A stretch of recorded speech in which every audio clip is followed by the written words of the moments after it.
And on the one hand, it's sad. On the other hand, it's angering that we are here today to talk about gun violence in our community, in our nation, and the need for action to help us prevent violence. Many of us saw just earlier this week the shooting that occurred with a 13 and 14-year-old who shot at the police using AK-47s. How in America teenagers can get their hands on AK-47s is beyond me. And there's something seriously wrong when we have a society where young children who legally are not able to possess these guns in that fashion have such easy access to it. And tragically, this is not a theoretical issue. Every day I get a report from our police department about the number of shootings that have occurred in the city of Milwaukee. And in preparations for this, I printed out that report from today. As of today, we have had 68 homicides in the city of Milwaukee this year. Last year on this date, we had 64. 2 years ago on this date, we had 32. So in 2 years, we have more than doubled the number of homicides in the city of Milwaukee. Non-fatal shootings tell an equally disturbing story. This year through today, we've had 329 homicides. I'm sorry, non-fatal shootings, 329 non-fatal shootings. A year ago on this date, we had 185. And 2 years ago on this date, we had 140. Again, in a 2-year period, we've seen the number of non-fatal shootings increase 135% from 140 to 329. Now, what's most troubling about all of this is that these numbers occur after 4 years in a row of declining homicide and non-fatal shootings in the city of Milwaukee. So for 4 years in a row, we were headed in the right direction. But over the last 2 years, and certainly since everything was shut down last year, those numbers have remained high. To take this a step further, when I began this job, I was notified when there was a homicide or a serious incident in the city of Milwaukee. So I'd get calls at all times of the day. With the advent of technology, it is now more efficient to send me the message, probably the same message many of you receive as well. And I thought it would be important, again, in preparation for this, to just look at the messages that I have received in the last 24 hours in this city. Yesterday at 8:11 p.m., I got a text message, District 4, shooting, non-fatal, 6201 West Carmen Avenue, Apartment 5. The victim was a 31-year-old black male, conscious and breathing, gunshot wound to the left thigh. Approximately 3 hours later, I got another text message, shooting, fatal, 7607 West Hampton Avenue.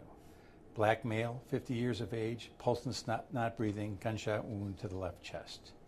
That was 11:29. 3 hours later, another one.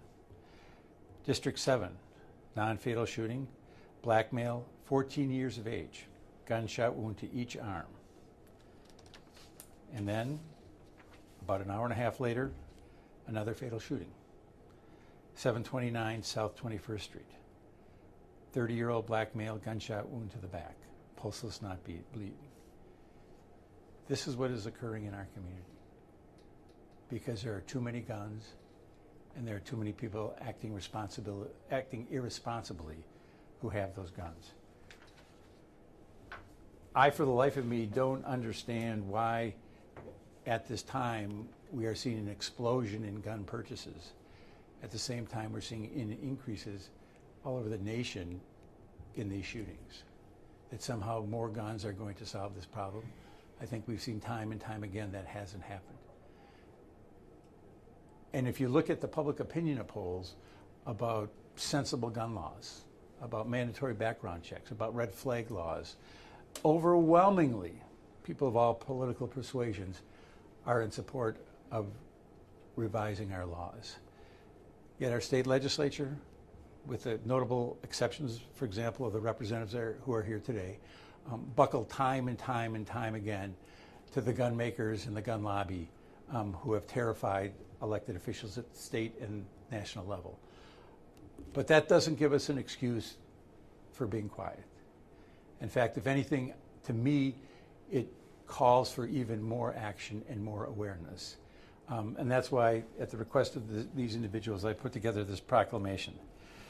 Whereas, the City of Milwaukee proudly joins Moms Demand Action and community members in recognizing National Gun Violence Awareness Day on Friday, June 4th, 2021.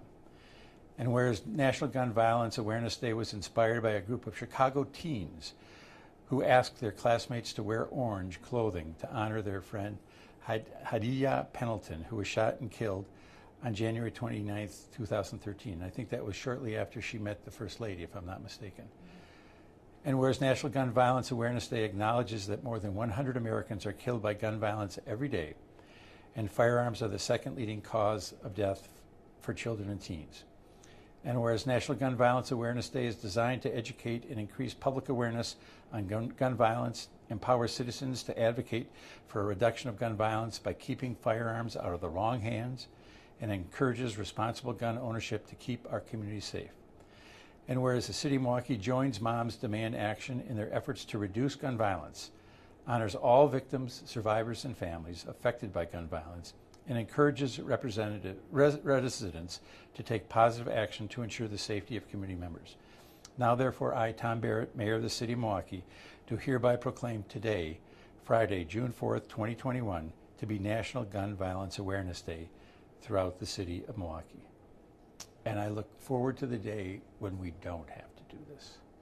And with that, I'll turn it over to the representatives. Representative, is there anything you want to say? Well, I think, should I take my mask off? Well, can you get a little closer to the Yeah, mic, why don't you- just because he has a mic on? So I think what you've mentioned here today points out that gun violence is a public health crisis, and we need to take it that seriously. But it's also not inevitable. It's a solvable problem, and we need to solve it. So I thank you for your work here today. It is one step forward. Okay, Representative. I thank you, Mayor Barrett, for doing this here in the City of Milwaukee. In the legislature, I have a similar proclamation, but the leadership hasn't put it on the calendar.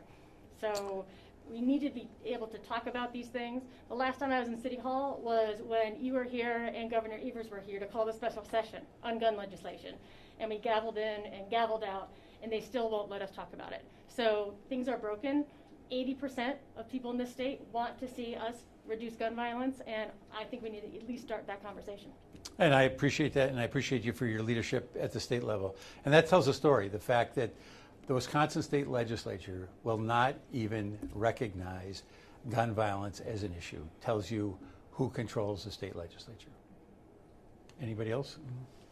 I just want to point out that tomorrow, Moms Demand Action, in partnership with the Wisconsin Anti-Violence Effort, the 80% Coalition, and the Office of Violence Prevention and Forum for Life, will be hosting a drive-through memorial on Sherman Boulevard from Center to Sherman Park from 11 a.m. to 1 p.m., where we'll be honoring the lives stolen from gun violence.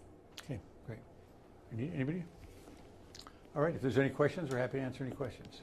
Mayor Barrett, it feels like summer right now. We're about to get into summer months. Historically, that is when we see a rise in crime, a rise in gun violence in Milwaukee. What is your message to community members? What can they do in their neighborhoods today and this summer to make sure that we don't see that spike that we typically see? Well, I think the first thing people should know that the different government institutions at the local level are trying to do everything they can to prevent this. And I work closely with the county executive, with the superintendent of schools, for example, to provide positive experiences for young people. I think that is something that is certainly at the top of my agenda, is to make sure that we as adults provide positive outlets for our youth.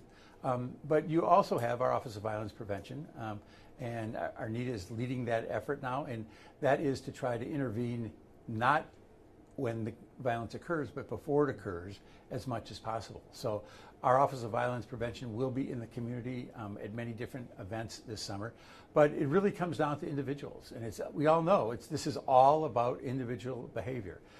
Access to guns is clearly part of this, because oftentimes the recipe is drugs, anger, and guns, and we know that that's a deadly, deadly combination. All right, yeah. Can we just get a shot of the Oh, sure. proclamation? Sure.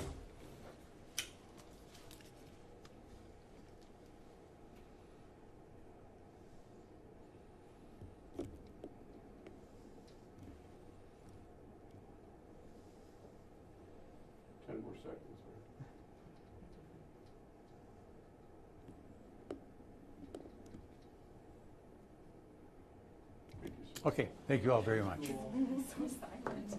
Yeah.